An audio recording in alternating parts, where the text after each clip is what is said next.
Okay. இப்ப நம்ம வந்து போன வகுப்புல நம்மளுடைய டாபிக் வந்து அனைத்திலும் பிரதிபலிக்கின்ற அந்த அ பேரறிவாற்றல், இறை மெய்யாற்றல், மெய்யுணர்வு என்பது என்னுடைய சாப்டர் வந்து பார்த்துக்கிட்டு இருந்தோம்.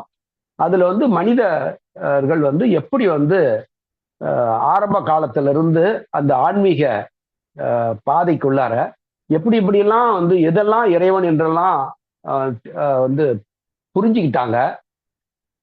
அது இன்னை வரையிலுமே அத வந்து இன்னும் ஃபாலோ பண்றாங்க. அதை கடந்து ஒரு முடிவு நிலைக்கு ஆன்மீகத்துல வந்தாலும், இப்படித்தான் இறைவன் இருக்கிறாரு. இப்படித்தான் வந்து நம்ம வந்து இறைவனை வந்து அணுக வேண்டும். இப்படிதான் இறைவனை வந்து பூஜை செய்ய வேண்டும். அப்படின்ற ஒரு இத வந்து அரைவ் பண்ணிட்டாலும், இன்னமும் அந்த காலத்திலிருந்து எதையெல்லாம் செஞ்சுட்டு வந்தாங்களோ, அதை இன்னமும் மனித சமுதாயம் பின்பற்றிட்டு தான் வருது. அப்போ அதுக்கு ஒரு முடிவு நிலையை கண்டுபிடிச்சும் கூட, அந்த முடிவை வந்து இப்படித்தான் வந்து இறைவனை வந்து வழிபடுகின்ற வழி என்பது இப்படித்தான் அதனுடைய அதுல வந்து சான்றோர்கள், அதிலே கரை கண்டவர்கள் வந்து நமக்கு எடுத்து சொல்லியிருக்காங்க. அவங்களதான் நம்ம ஞானிகள் என்றும், சித்தர்கள் என்றும், யோகிகள் என்றும் சொல்றோம். ஆனா, அவர்கள் யாரும் சொன்னத வந்து நாம இன்னை வரலும். அவங்கலாம் கரை கடந்து வந்து முடிவு நிலையை வந்து நம்மளுக்கு சொல்லிட்டாங்க. நீங்க பார்த்தீங்கன்னா, பர்ட்டிகுலர்லி நம்ம சித்தர்கள் என்று சொல்லக்கூடியவர்கள், ஞானிகள் என்று சொல்லக்கூடியவர்கள் எல்லாருமே ஒரே கருத்தை தான் சொல்லியிருக்காங்க. அவர்களுடைய ஆரம்ப கால வாழ்க்கை பார்த்தீங்கன்னா, அவங்களும் வந்து ஒரு மனிதர்களாக, சாதாரண மனிதர்களாக தன்னுடைய வாழ்க்கையை தொடங்கி, சாதாரண ஒரு எல்லாத்தையுமே ஒரு இறைவனுடைய இதாக வணங்கி, கல்லையும், மண்ணையும், மரத்தையும், செடியும், கொடியும், கல்லு, உலோகம் எல்லாத்தையுமே வந்து இறைவனுடைய ஒரு தோற்றங்களாக வணங்கி, கடைசியில அதிலிருந்து வந்து மேல வந்து முன்னேறி, முன்னேறி, முன்னேறி எப்படி அறிவியல்ல வந்து முன்னேற்றம் இருக்கிறதோ, அது மாரி இந்த மெய்யறிவியலையும், மெய்ஞானத்திலையும் வந்து முன்னேறி கரை கண்டவர்கள் எல்லாம் கடைசியில முடிவு நிலையாக அனைவருமே ஒரே மாதிரி விஷயத்தை தான் சொல்லியிருக்காங்க. சொற்கள் வேணா வேற, ஆனா அர்த்தங்களை பார்த்தீங்கன்னா எல்லாருமே ஒற்றை கருத்துக்கு தான் வந்திருக்காங்க. அந்த கருத்துக்களை நாம யாருமே பின்பற்றல. நாம வந்து எதை பின்பற்றிட்டு இருக்கிறோம் அப்படின்னு பார்த்தோம்னா, நாம இப்ப வந்து டிவியில வந்து ஏதாவது ஒரு சீரியல் வந்து சிவனை பத்தி, முருகனை பத்தி, விநாயகனை பத்தி, அனுமனை பத்தி, இன்னும் வந்து 1,00,000 கடவுள்கள் என்ற பெயர்ல எதை எதெல்லாம் கதைகளாக உருவாக்கி சொல்றாங்களோ, அத்தனையும் டிவி முன்னாலேயே பூஜை பண்றத நான் பார்த்தேங்க. டிவியில அந்த சீரியல் இது ஓடிட்டு இருக்குது. அங்க பூஜை பண்றாங்க ஆரத்தி தட்ட காட்டு. சோ மனிதர்களுடைய பகவானை பற்றி, இறைவனை பற்றி அந்த அறிவு என்பது, இறைவனை எப்படி அணுகுவது என்பதை பற்றி அறிவுபூர்வமாக சொன்னவங்களதையும் யாரும் ஃபாலோ பண்ணல. எதையெல்லாம் அப்பா சொன்னாரோ, தாத்தா சொன்னாரோ, அத நான் இன்னமும் பின்பற்றிட்டே இருப்பேன். அத மட்டும் யோசிக்க மாட்டேன். ஆனா, கட்டமடியில போக சொன்னா மட்டும், அது எப்படி இன்னைக்கெல்லாம் ராக்கெட்டே வந்துருச்சு, நான் கட்டமடியில போ மாட்டேன்னு சொல்ற இந்த மனித சமுதாயம், பகவான் விஷயத்துல மட்டும் தாத்தாவுக்கு தாத்தா, முப்பாட்டனுக்கு முப்பாட்டன், அதுக்கு முன்னால இருந்து என்னென்னலாம் வந்தாங்களோ, வழிபட்டாங்களோ கடவுள, அதை இன்னமும் விடாம பிடிச்சுக்கிட்டே இருக்காங்க. அதுல முன்னேறிய வந்து மனிதர்கள் யாரு? அவங்க என்ன சொன்னாங்க? அந்த ஞானியரும், சித்தர்களும், யோகிகளும் என்ன சொன்னாங்கன்றத நாம கண்டுக்கவே இல்ல. இந்த நிலைமை மனித சமுதாயத்துல 99.999999 விழுக்காடு. அப்ப அந்த மிச்சம் இருக்கிற அந்த புள்ளி 0.00001% தான் இந்த உலக சமுதாயம், இந்த மனித இனத்துக்குள்ளார எத்தனை கோடி உலகத்துல மனிதர் இருக்காங்களோ, அதுல அத்தனை இந்த மீகர் அவ்வளவு சிறிய எண்ணிக்கையுடைய மனிதர்கள் மட்டுமே இறைவனை யார் என்று உணர்ந்திருக்கிறார்கள். இறைவனை எப்படி அணுக வேண்டும், இறைவனுக்கும் இந்த மனித ஜீவனுக்கும் உள்ள தொடர்பு என்ன, எனக்கும் அவனுக்கு உள்ள உறவு என்னன்றதை புரிஞ்சிருக்கிறாங்க. சோ அந்த ஒரு முடிவுரையை கொடுத்திருக்காங்க. சோ போன வகுப்புல வந்து எல்லாம் பார்த்துட்டு கடைசியில இந்த ஆத்மா தான் வந்து பெரிய எல்லாத்திலையுமே பிரதிபலிக்குன்ற பேராற்றலா இருக்குதா அப்படின்றத பத்தி கடைசியா ஒரு கேள்வி வந்துச்சு. அப்போ இந்த ஜீவாத்மா வந்து இந்த பிரகிருத்தினுடைய கட்டுக்குள்ளதான் இருக்குன்றதெல்லாம் விரிவாக நம்ம பார்த்துட்டோம். அப்படி பார்க்கும்போது அப்போ வந்து இறைவன் வந்து மனித வடிவிலே வந்து தோன்றுகின்ற பொழுது அந்த பகவத்கீதையில 2 ஸ்லோகம் கூட நான் உங்களுக்கு ஞாபகப்படுத்தினேன். எப்ப எல்லாம் வந்து அதர்மம் வந்து இந்த உலகத்துல வந்து அந்த உச்சி போயிடுதோ, சிகரத்துக்கு போயிடுச்சோ, அப்போ அந்த அதர்மத்தினுடைய அதர்மம் என்று சொன்னா அதர்மவாதிகள் அவங்கதான் அதர்மத்தை கொண்டு போறாங்க. சோ அவர்களுடைய இதெல்லாத்தையும் அழித்து தர்மத்தை நிலைநாட்டுவதற்காக என்னையே நான் வந்து பிறப்பித்துக் கொள்ளுகின்றேன் என்று அதுல சொல்லியிருப்பார் இந்த சுலோகத்துல, பகவத்கீதையில. அப்போ அப்படி மனித வடிவில் வருகின்ற பொழுது இதுல வந்து பகவத்கீதையில கூட அர்ஜுனன் வந்து ஒரு சாப்டர்ல வந்து 18 அல்லது 14, எனக்கு அந்த சாப்டர் நம்பர் தெரியல. அதுல வந்து கிருஷ்ணன் வந்து தன்னுடைய விஸ்வரூபத்தை வந்து காட்டுவார். அது மண்ணில இருந்து விண்ணை தொடுகின்ற அளவுக்கு அவருடைய தோற்றத்தை வந்து எல்லாம் வந்து அவனுக்கு காட்டும் போதுதான் கடைசியில வந்து அவன் பணிகிறான். நீதான் இந்த பிரபஞ்சத்தினுடைய எல்லா இயக்கங்களையும் தானுக்குள்ள காட்டும் போதுதான் அவ்வளோ அறிவுரையை சொல்லியும் தர்மத்தை எதிர்த்து நீ வந்து போராடிதான் ஆகணும் அப்படின்னு சொல்லும் போது அதெல்லாம் அவ்வளோ தூரம் சொல்லியும் புரியாம தன்னை யாருன்னு காட்ட வேண்டிய ஒரு நிலைமை வந்தது. காட்டினதுக்கு அப்புறம் தான் அவர் வந்து காண்டிபத்தை கையில எடுக்கிறான் அர்ஜுனன். அப்போ வந்து ஒரு கேள்வி கேட்பான். ஏன்னா எல்லா யோகத்தை பத்தியும் அதுல பகவத்கீதையில சொல்லப்பட்டிருக்கிறது. அதுல வந்து எக்ஸாக்டான வேர்ட்ஸ் வந்து ஒரு பகுதியும் இன்னும் கொஞ்சம் இணைக்கப்பட்டதுதான் பகவத்கீதையில கொடுக்கப்படுது. வேதங்களும் அதுல இணைக்கப்பட்டிருக்கின்றன. எக்ஸாக்டா கிருஷ்ணனுடைய வந்து வேர்டிங்ஸ் எல்லாம். ஏன்னா அப்ப வந்து எழுதி வைக்கிறதுக்கோ இதுக்கோ அவர் வந்த காலத்துல 3500 ஆண்டுகளுக்கு முன்னால அப்ப எழுதி வைக்கின்ற இதோ அதெல்லாம் இல்லை. ஆனாலும் அந்த செய்தி வழியாக கேட்டு அப்படி அப்படியே பாஸ் ஆகும் ஒருத்தர் போல இன்னொருத்தருக்கு. அதுல விட்டு போன விஷயங்கள் எல்லாம் இந்த கீதை இதுல இருந்தும் வேதங்களும் இருந்து இணைக்கப்பட்டிருக்கின்றன. அதனால பல இடங்கள்ல நீங்க வந்து இப்ப பாத்தீங்கன்னா அது வந்து குறைபாடு உடையதாக தான் இருக்கும். சரி, நம்ம இப்ப எதுக்கு சொல்ல வரோம் அப்படின்னா, அப்போ அந்த மாதிரி மனித வடிவில் வருகின்ற பொழுது ஏற்கனவே வந்து ஒரு மனித வடிவுக்குள்ளார ஒருத்தர் இருக்கிறான்னா அந்த ஆத்மா, அதுக்குள்ள இருக்கிற ஆத்மா வந்து ஜீவாத்மான்னு பேரு. அப்ப எப்ப இந்த தேகத்துக்குள்ள ஒரு ஆத்மா இருக்குதோ அந்த ஆத்மா வந்து பிரகிருத்தினுடைய கட்டுப்பாட்டுல தான் இருக்குது. அது வந்து ஆக்ஷன் அண்ட் ரியாக்ஷன், இன்ப துன்பங்கள் இதோடு வந்து இணைந்துதான் இருக்குது அப்படின்னும் போது அப்ப வந்து இறைவன் என்ற ஒரு மனித வடிவத்தோடு அவருடைய நிலைமை என்ன? ஏன்னா அந்த மாதிரி மனிதர்களா இருக்கக்கூடியவன் அவங்க எல்லாருமே அந்த லிபரேஷனுக்காக தான் முயற்சி பண்றாங்கன்னும் போது அப்ப அத்தகைய அது வந்து ஞானிகளா இருக்கட்டும் யாரானோ அவங்க வந்து இன்னொருத்தருடைய லிபரேஷன் வந்து கொடுக்க முடியாது, கிராண்ட் பண்ண முடியாது. வழி சொல்லலாம், ஆனா கிராண்ட் பண்ண முடியாது. ஆனால் எப்ப வந்து மனித வடிவிலே பரம புருஷனே வந்து மனித வடிவில வருகின்ற பொழுது அவன் வந்து அதர்மத்தை வந்து அழித்து தர்மத்தை நிலைநிலை இந்த உலக உயிர்களுக்கெல்லாம் அந்த ஒரு இதை வந்து வழங்குவதற்காகவும் ஆன்மீகத்துல வந்து பரம்பொருளை பரம புருஷனை ஒரு மனித வடிவுக்குள்ளார பார்க்கணும்னு ஏங்கி கொண்டு இருந்த பல பிறப்புகளா இயங்கிய அந்த இதயங்களை அந்த ஆசையை நிறைவேற்றுவதற்காக அவர் வருகின்ற பொழுது அவரை வந்து வணங்குவது ரெண்டுக்கும் என்ன வித்தியாசம் அப்படின்ற கேள்விதான் அங்க கேட்கப்பட்டது. இப்ப அவரும் மனித வடிவுக்குள்ள இருக்கும்போது அவரை வந்து வணங்கலாமா அப்படின்ற ஒரு கேள்வி கேட்டாரு பாலகிருஷ்ணன் ஐயா. சோ அப்ப எப்படி அடையாளம் தெரிஞ்சுக்கிறது? சாதாரண மனிதர்கள், யோகிகள், சித்தர்களுக்கும் பரமபுருஷனே மனிதராக வந்து குரு என்ற வடிவிலே வந்து ஆன்மீகத்தை மோட்சத்தை தருவதற்கான அந்த இதை கொடுக்கின்ற பொழுது அவர் தான் வந்து ஒரிஜினலா அப்படின்னு எப்படி தெரிஞ்சுக்கிறது அப்படின்றதுக்கான விளக்கம் வேணும்னு சொல்லி பாலகிருஷ்ணன் ஐயா கேட்டிருந்தார். ஐயா கேட்டிருந்தில்ல ஐயா? கேட்டிருந்தீங்கல்ல? ஆமாங்க ஆமாங்க ஆமா கேட்டாங்க நான் தான். ஆமா. சோ பலருக்கு எல்லாருக்குமே இந்த கேள்வி இருக்கும்.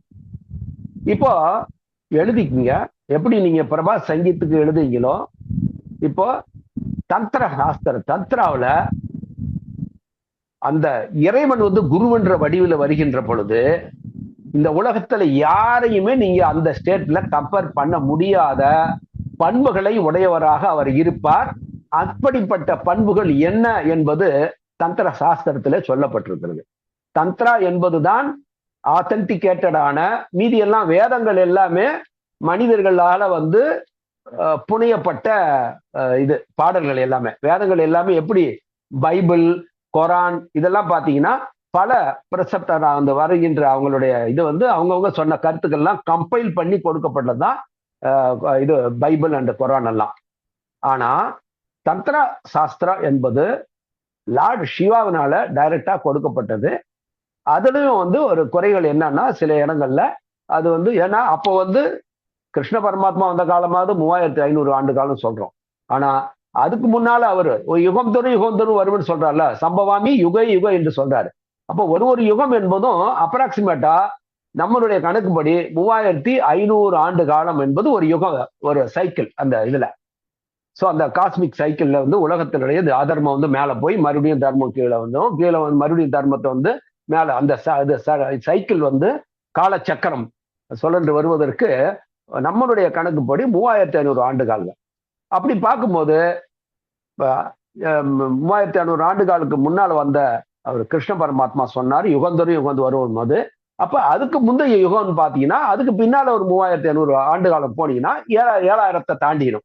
அப்ப 7000 ஆண்டுகளுக்கு முன்னால பாத்தீங்கன்னா அப்ப வந்து என்ன பேர்ல வந்தாருன்னு பாத்தீங்கன்னா அப்ப சிவா என்ற பேர்ல வராரு. அப்பவே இந்த பேசிக்கான இது, ஏன்னா அப்ப ஏறத்தாழ மனிதர்கள் ஓரளவுக்கு நாகரீக விஷயங்களை தெரிந்து கொண்டு அனிமல் மாதிரி ஆடைகளுக்குள்ள இல்லாம சும்மா ஏதோ ஒண்ணு மறைச்சிக்கிட்டு வாழ்ந்தார்கள். அதனாலதான் சிவபெருமான் காலத்துல சிவனே வந்து புலியினுடைய தோலை தான் வந்து ஆடையாக அணிஞ்சிருப்பாரு. அப்போ ஆனா மனிதர்கள் வந்து தன்னை வந்து ஒரு நாகரிகமுடையவர்களாக மாற்றிக்கொள்ள, விலங்குகள் இருந்து மாறி நாகரிகமுடையவர்களாக மாற்றிக்கொள்ளுகின்ற அந்த அடையாளங்கள் தான் உடலை மறைப்பதற்கு இது மாதிரிலாம் வந்தது. அப்போ அந்த காலகட்டத்திலேயே மனிதர்கள் எல்லாம் அறிவினால ஓரளவுக்கு வளர்ந்துட்டாங்க. நாகரிகம் வளர ஆரம்பிச்சதன் போது இறைவனை பற்றிய ஞானத்தையும் புரிந்து கொள்ளுகின்ற பக்குவ நிலை வந்துருச்சுன்றதுனால அவரே வந்து கொடுத்ததுதான் தந்திர சாஸ்திரம். சிவபெருமானும் பார்வதியும். இந்த சிவபெருமான் பார்வதி என்று நான் சொல்வது நீங்க சிவபுராணத்திலேயோ இதுவே வர கதாபாத்திரங்கள் அல்ல. ஆனா அந்த கதாபாத்திரம் தான் கதையில எழுதியிருக்கிறாங்க. அதுல இவங்களுடைய சொந்த கருத்துக்கள்லாம் புகுத்தப்பட்டன. பட் ஆனா உண்மையிலேயே சிவனும் பார்வதியும் வாழ்ந்தவர்கள் கணவன் மனைவியாக, முதல் கணவன் மனைவியாக, அதாவது ஆணும் பெண்ணும் இணைந்து திருமணம் என்ற பந்தத்துக்குள்ளார விவாகா அப்படின்னு பேர் இருக்கு. சோ அதெல்லாம் நம்ம மிக விரிவா வந்து அடுத்தது நம்ம வந்து பார்ப்போம். இந்த இதெல்லாம் முடிஞ்சதுக்கு அப்புறம், இந்த சாப்டர் எல்லாம் முடிஞ்சதுக்கு அப்புறம். சாந்தோ தாந்தோ குலீனஷ்ச வினீத சுத்த வேஷவான் சுத்தாச்சாரி சுப்ர திஷ்டிதா சுச்சீர் தக்ஷ சுபுத்திமான் ஆசிரமி தியான நிஷ்ட தந்திர மந்திர விசாரத நிக்ரா அனுக்ரேஹ சக்தோ குரு ரித்ய பீதியதே. இதுதாங்க, அதாவது சத்குரு பரமபுருஷன் குரு என்ற வடிவில வருகின்ற பொழுது அவனுக்கு இருக்கின்ற அடையாளங்கள் இது எல்லாமே. இது அப்புறமா நோட் பண்ணீங்க. இப்ப நான் ஒரு வேர்டுக்கா அதை நான் கொஞ்சம் ஷார்ட்டாவும் புரியுற மாதிரி விளக்கம் தேவைப்பட்டா கேளுங்க. ஃபர்ஸ்ட் பாருங்க, சாந்த. அவன் எத்தகையவனாக இருப்பான் அந்த குரு என்று சொன்னால், பரமபுருஷன் வருகின்ற பொழுது அவர் எப்படி இருப்பார் என்று சொன்னால் சாந்தனாக இருப்பார், முழு அமைதியாக இருப்பார். எல்லா விதமான செயல்களும் அது வந்து இந்த நிவர்த்தி மூலக என்று சொல்லக்கூடிய ஆன்மீக செயல்களாகட்டும் அல்லது பிரவர்த்தி மூலக என்று சொல்லுவாங்க, அத்தகைய வாய் வழியாக சொல்லுகின்ற அந்த சொல்லி செய்யப்படுகின்ற செயல்களாகட்டும் அவை அனைத்துமே மனித மனதால் தான் செய்யப்படுகின்றன. இது எல்லாமே ஆன்மீக செயலாகட்டும் அல்லது இந்த உலகத்திற்கான இது செயல்கள் எதுவாக உலக சம்பந்தமான செயல்கள் ஆகட்டும் எல்லாமே மனம் தான் செய்கிறது, மனித மனம். அவை இதுல கூட இன்னொன்னு ஸ்ரவணா, அதாவது சிந்திக்கிறது. செயல்கள் செய்வதை பத்தி பேசணும், ஆன்மீக செயல்கள், இந்த உலகாதிய செயல்கள். அடுத்தது சிரவணா மனனா நிதித்தியாசன, இதை பத்தி எல்லாம் ஏற்கனவே நம்ம பேசியிருக்கோம். சிரவணானா அதாவது காதுல வந்து விஷயங்களை கேட்பது. இது செயல்கள் இல்லை நான் சொல்றது, ஆன்மீகத்துக்கான செயல்களில் ஈடுபடுறது. இந்த புற உலக இதுக்கான சொல்ல வாயில என்னெல்லாம் சொல்றோமோ அதை வந்து செயல்களாக வந்து செய்வது. ஆனா இங்க காதுல கேட்கிற விஷயம் சிரவணா. மனனா மனதிற்குள்ளார மனநா மனதிற்குள்ளார சிந்திப்பது. நிதித்தியாசனம் அப்படின்னு சொன்னா மனதை வந்து ஒரு பொருள் மீது குவிப்பது, அந்த ஒற்றை பொருள் மீது அந்த மனதினுடைய மொத்த சிந்தனையும் செலுத்துவது. சோ ஆன்மீக செயல்களாகட்டும் இந்த உலக செயல்களாகட்டும் அதோடு இந்த காதால் கேட்பது, மனதிலே சிந்திப்பது அல்லது ஒரு பொருள் மீது நம்மளுடைய சிந்தனை எல்லாம் செலுத்துவது, அதாவது தியானம். அதான் நிதித்தியாசனம். ஆகவே அந்த இது எல்லாம் ஒரு மனிதன் அனைத்திலுமே இங்க ஒரு பர்ஃபெக்ஷன், எல்லாத்திலையுமே ஒரு பர்ஃபெக்டான ஒரு முழுமைத்துவம் பெற்ற ஒரு மனிதராக அவர் இருப்பார். நம்பர் 1 சாந்தோ என்று சொன்னால் இந்த ஆன்மீக செயல்களிலும் உலகாதிய செயல்களிலும் கேட்பது, சிந்திப்பது அல்லது தியானம் பற்றிய விஷயங்கள் அனைத்திலுமே முழுமைத்துவம் பெற்றவராக இருப்பார். அவரைத்தான் அந்த சாந்தா என்று சமஸ்கிருதத்துல சொல்லுவோம், அல்லது முழு அமைதி, மன அமைதியை பெற்றவர். இது நம்பர் 1 குவாலிட்டி. தாந்தோ. அடுத்தது சாந்தோ, தாந்தோ.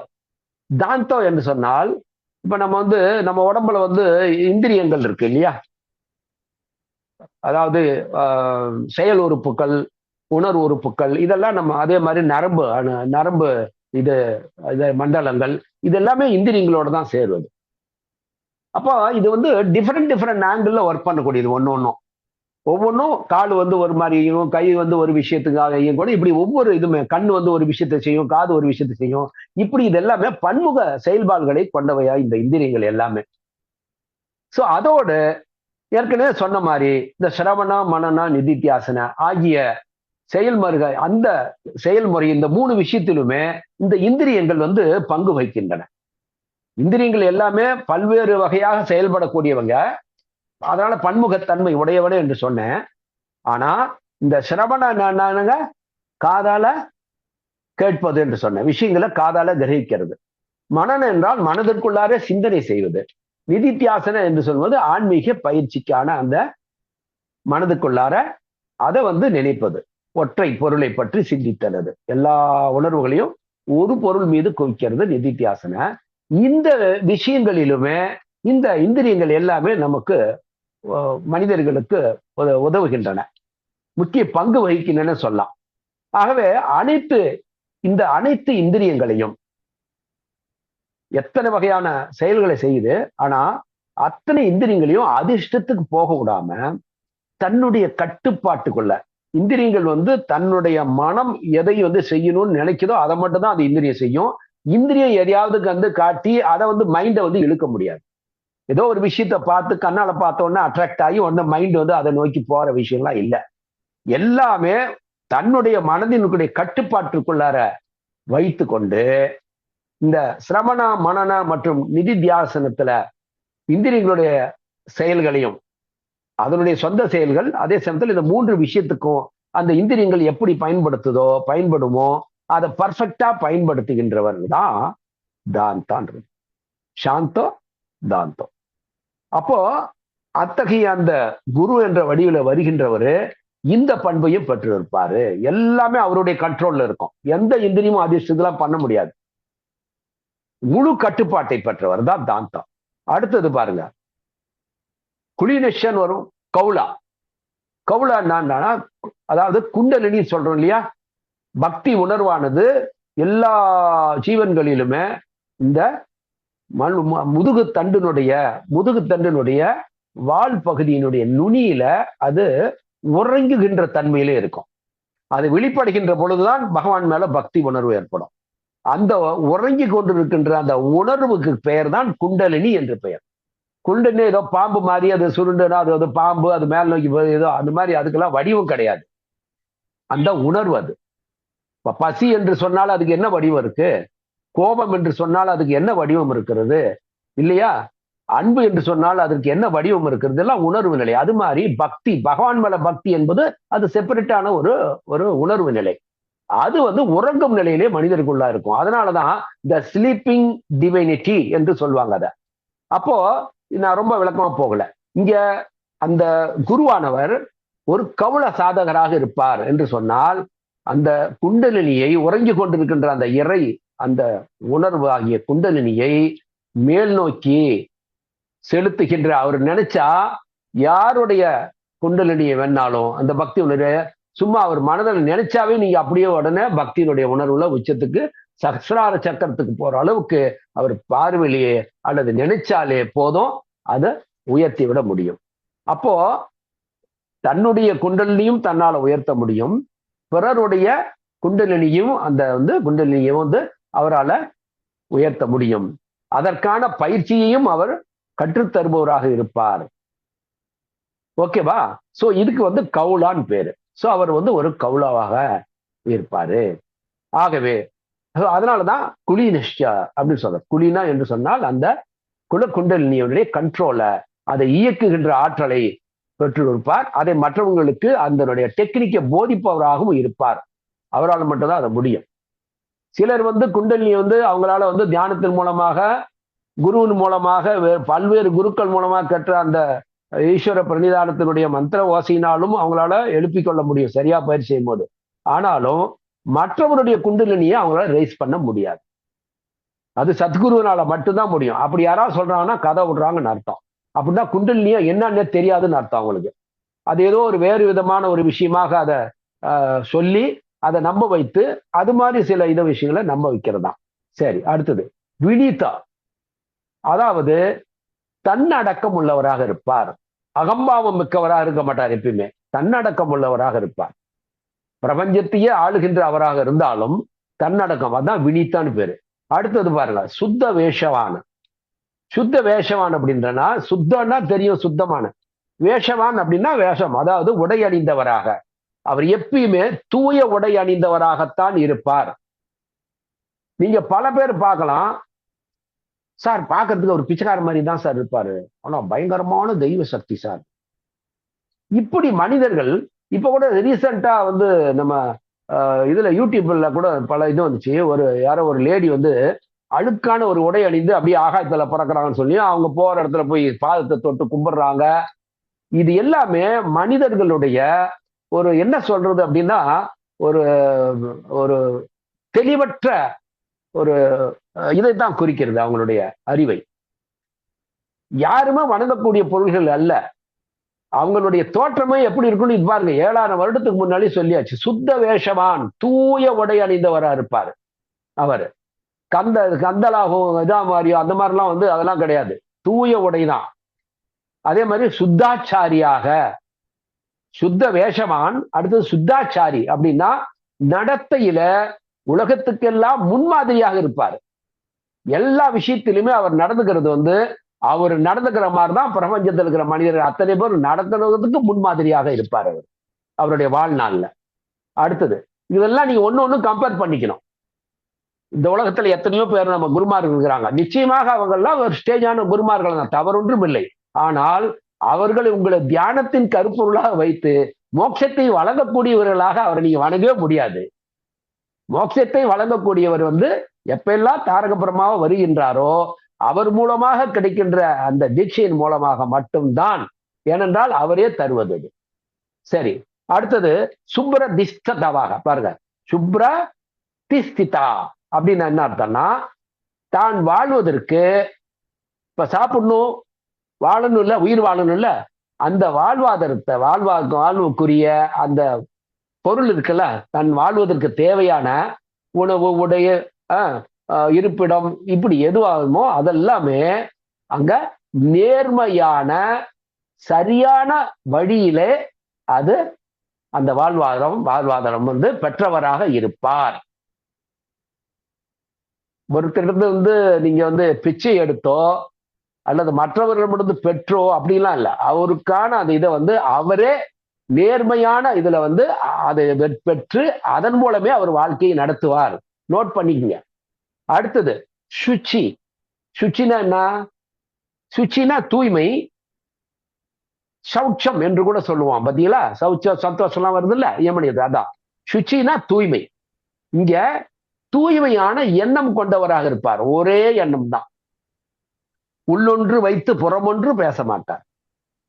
வாங்க வாங்க வாங்க, அப்பா எவ்வளவு நாளாச்சு உங்களை பார்த்து. ஐயோ வந்துட்டானா, ஒரே தலைவலியாச்ச. இல்ல, இது அல்ல தூய்மையான எண்ணம். அப்படியே என்ன நினைப்போ என்ன சொல்லோ அதுதான் செயல். மூன்றும் ஒரே தூய்மையானவராக இருப்பார், சுச்சியாக இருப்பார். அடுத்தது பாருங்க, தக்ஷா.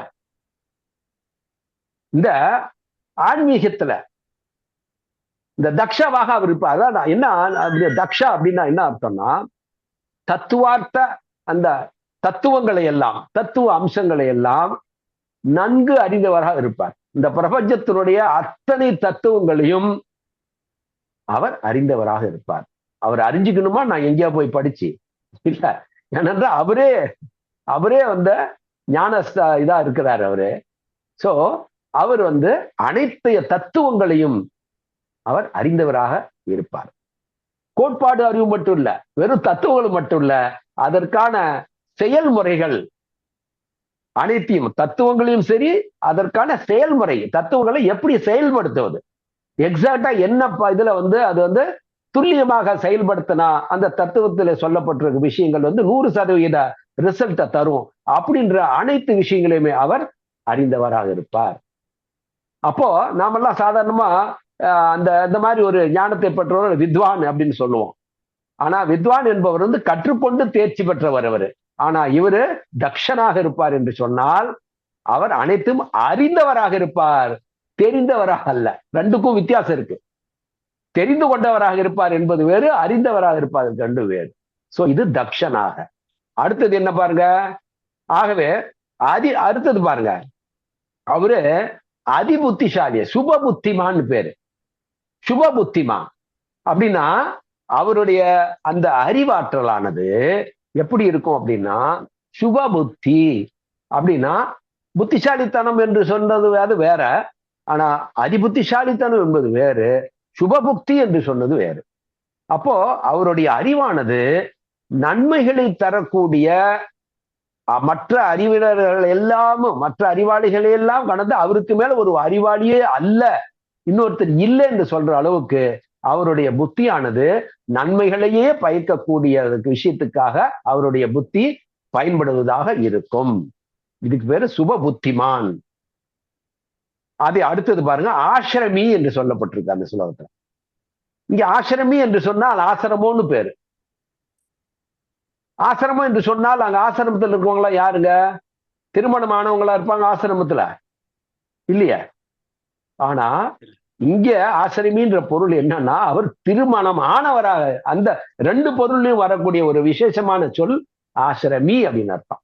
ஆசிரமம் என்று சொன்னால் ஆசிரமத்துல அவங்க ஒரு துறவிகளா இருக்கக்கூடியவங்க. இங்க ஆசிரமி அப்படின்னு சொன்னா இங்க இல்லறத்தவராக என்று சொல்லப்பட்டிருக்கிறது. அவர் திருமணமானவரா இருப்பார் குரு, ஆனா சீடர்கள்லாம் துறவிகளாக இருப்பாங்க. ஆனா அவர் திருமணமானவராகத்தான் இருப்பார். ஆகவே இது வந்து ஆசிரமி என்று சொல்லப்பட்டிருக்கிறது. அடுத்தது பாருங்க, தியானிஷ்ட. தியானிஷ்ட அப்படி சொன்னா என்ன, ஒரு குரு என்பவர் வந்து தங்களுடைய சீடர்களுக்கு வந்து தியானத்தை பற்றிய பாடங்களை சொல்லி தருவது மட்டும் போதாது, மற்றவங்களுக்கு எல்லாம் சொல்லுவாங்க. ஆனா இவரும் தியானிஷ்டிவா இருப்பார். அவர் தியானத்துல இப்ப உங்களுக்கு ஒரு தியானத்தை சொல்லி கொடுக்கிறாரு, நீங்க எப்படி அதை நிலைநிறுத்த வேண்டும் என்பது, அவரும் தன்னை எப்படி அதை நிலைநிறுத்திக் கொள்ள வேண்டும் என்பதற்கு அவரே உதாரணமாக இருப்பார். தன்னைத்தானே அவர் தியானத்துல அவர் நிலை பெற்றவராக இருப்பார். ஐயா ஒரு கேள்வி கேட்டீங்க, மனைவி பிள்ளைங்க இதெல்லாம் அவர் ஜாதக பிரம்மாவே வந்து குருவா வருகின்ற பொழுது அவருக்கு இது போன்ற துன்பங்கள், மனைவி போயிடுறதோ அல்லது பிள்ளைங்கள் வந்து அவரை ஃபாலோ பண்ணாம இருக்கிறதோ, இதெல்லாம் வந்து அதெல்லாம் கேட்க அதுக்கான விளக்கத்தை நான் கொடுத்துட்டேன். நான் பரமபுருஷன் ஒருவன் தான். மனைவியோ பிள்ளைகளோ அம்மாவோ அப்பாவோ சகோதரர்களோ இதெல்லாம் வந்து இந்த உலகத்துல எப்படி ஒரு குடும்பத்திற்கு உறவுகளோ அவ்வளவுதான். ஆனா அந்த பரம்பொருளுக்கான ஆற்றல் என்பது அவர் ஒரு இடத்துல தான் இருக்கும். மற்றவங்க எல்லாம் சாதாரண இந்த உலகத்துல வாழ்கின்ற மற்ற ஜனங்களை போலதான் அவங்க எல்லாமே. அவருக்கு ஒரு உறவா பிறந்திருக்கான்னு வேணா ஒரு விசேஷமா வந்து நம்ம வந்து ஆஹா அவர் கூட பிறந்திருக்கோமே, அந்த தாய் வயதில் நான் பிறந்திருக்குமே அப்படின்ற ஒரு பெருமைப்பட்டுக்கலாம் ஒழிய, ஆனா அந்த மெய்யறிவு ஆற்றல் என்பது அந்த ஒரு கருவுள்ளதான் இருக்கும் அது. ஆனா அவர் வந்து தியானிஷ்டாக அப்படின்னாக்கா அவர் வந்து எந்த துன்பங்களோ, அதான் அதுல போன வகுப்புல கூட அதை நான் சொன்னேன், அந்த சுலோகத்தை கூட நான் சொன்னேன்னு தெரியல. அவர் வந்து இந்த இன்ப துன்பங்களுக்கு கட்டுப்பட்டவராக இருப்பாரு, பாதிக்கப்படக்கூடியவராக இருப்பாரு அப்படின்லாம் அதுல சொல்லிட்டு வரும். ஆனா இவர் வந்து அந்த எல்லாமே தன்னுடைய தியானத்தின் மூலமாக அவர் எல்லாத்தையும், நீங்க தியானம் பண்ணி உங்களுடைய சம்ஸ்காரத்தை நீங்க கழிக்கிற மாதிரி அவர் வந்து எதையுமே தன்னிடத்தில் ஏற்கனவே அவர் வந்து நிலை பெற்றவர். அவர் புதுசா எந்த சம்ஸ்காரமும் வராது, வர வர வர வர அதை வந்து எப்படி அதை வந்து கழிக்கணும் அப்படின்றத அவருக்கு தெரிஞ்சவராக இருப்பார். ஆகவே அவருக்கே தெரியல வச்சுங்க, அப்போ அவர் வந்து பந்தத்துக்குள்ள மாட்டிக்குவாரு. சோ அந்த மாதிரி அவர் இருக்க மாட்டாரு. ஆகவே அவரு தியானிஷ்டாவாக அவரே இருப்பாரு. அடுத்தது என்ன, தந்திர மந்திர. அதாவது அவர் வந்து தந்திர மந்திர விஷாரதவாக, அதாவது இந்த தந்திரா என்று சொல்ல போகும்போது மந்திரம் என்று சொல்லும் போது பாத்தீங்க, முதல்ல மந்திரத்தை பாருங்க. மனநாத் தாரையேத் அதுல ஒரு ஸ்லோகம் இருக்கும், மனநாத் தாரையேத் எஸ் சஹ மந்திரா பரிகீர்த்திதா. இதுதான் மந்திரத்தினுடைய மந்திரம் என்றால் என்ன என்பதற்கான ஒரு சுலோகம்.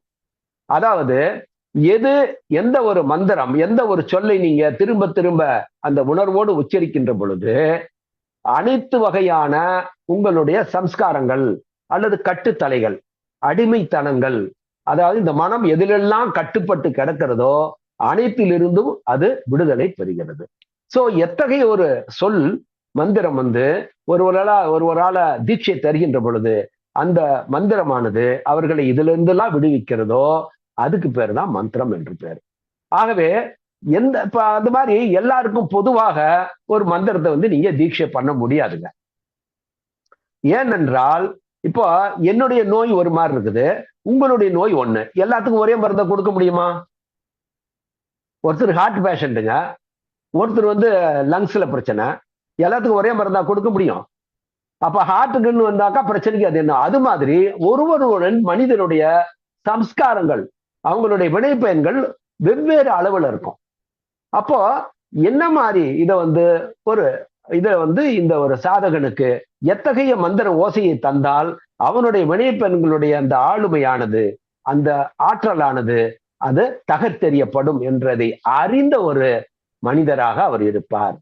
ஆகவே வெறும் மந்திரம் என்றது எது விடுதலை அளிக்கிறதோ அது மந்திரம் தான். ஆனா யார் யாருக்கு எத்தகைய மந்திரங்களை புகட்ட வேண்டும் என்ற அந்த ஒரு ஞானத்தை, இந்த சித்த மந்திரங்களை அவர் அறிந்திருப்பார். அதனாலதான் சித்த மந்திரம்னு பேர் இருக்கு. அந்த மந்திரத்தை நீங்க ஜபிச்சீங்கன்னா அது உங்களுக்கு சித்தி ஆயிடும்.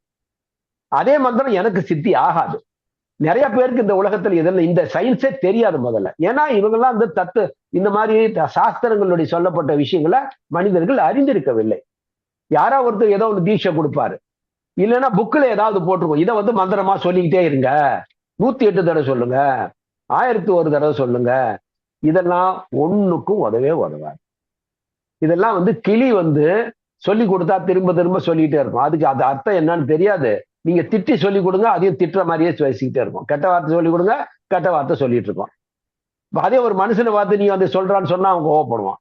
அது மாதிரிதான் இந்த ஒரு சரியான தீட்சை ஒரு குரு மூலமாக தீட்சை பெறாத மனிதர்கள் அதன் மூலமாக எந்த ஒரு பயனையும் பெறவே முடியாது.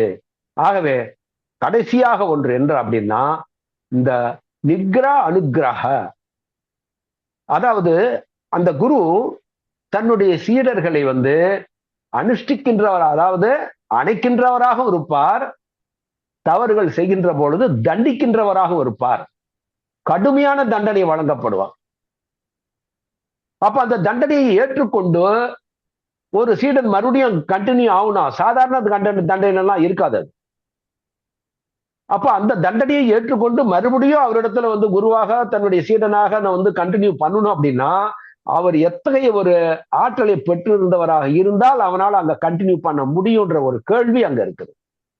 ஆனால் அத்தகையவராக தான் அவர் இருப்பார். வெறும் தீட்சை கொடுத்துட்டு ஆசீர்வதிக்கின்றவராக இருக்க மாட்டார்.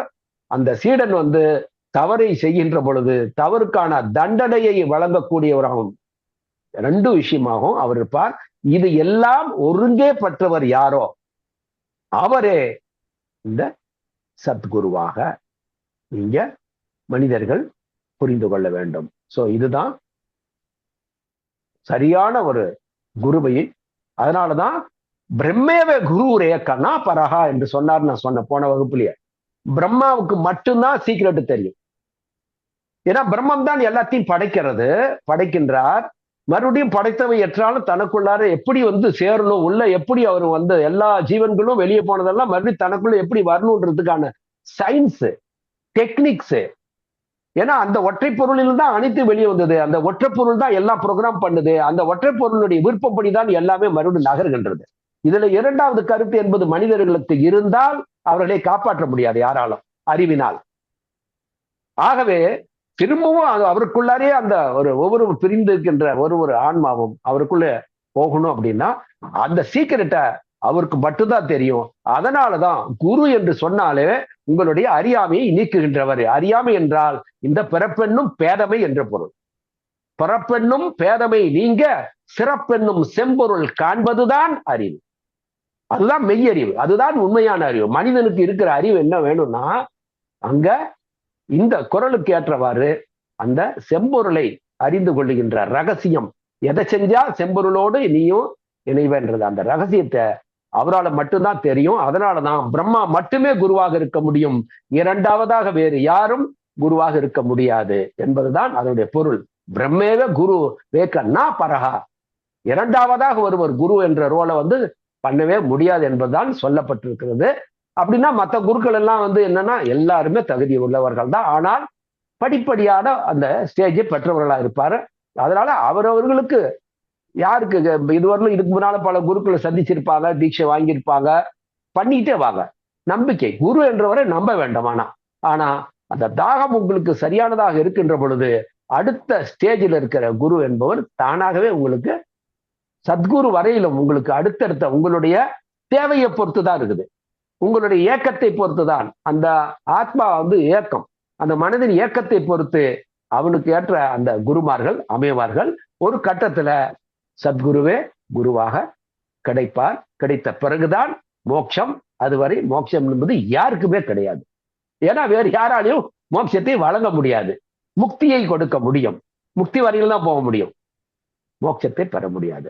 இத்துடன் இந்த கேள்விக்கான விடை வந்து உங்களை நிறைவு பெறுகிறது. சோ இந்த ஸ்லோகத்தை தான் நான் உங்களுக்கு வந்து வேர்ட் பை வேர்டா நான் வந்து இது உங்களுக்கு வந்து விளக்க சொல்லியிருக்கேன். இந்த ஸ்லோகத்தை நான் வந்து இதுல நம்ம குழுவுல போடுறேன். அதை வந்து நீங்க கட்டாயமா சேமிச்சு வைகள். இதனுடைய பொருளை இந்த ரெக்கார்டிங்கை எடுத்து வச்சுங்க, மிஸ் பண்ணிடாதீங்க.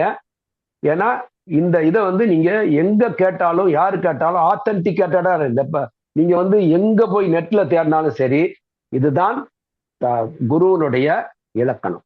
இந்த இலக்கணங்கள் எல்லார்ட்டையும் இருக்குதா இல்லையான்னு பார்க்கணும். இல்லைனாலும் இதுக்கு முதல்ல அந்த மாதிரி குருவனிடத்தில் நீங்க போயிருந்தாலும் கவலைப்பட வேண்டிய அவசியம் இல்லை. இந்த தகுதி உள்ளவர் யார் என்பதை தெரிந்து கொள்ளுங்கள், அறிந்து கொள்ளுங்கள். அவர் மூலமாக தீட்சையை பெறுங்கள், மோட்சத்தை பெறுங்கள். நன்றி, வணக்கம்.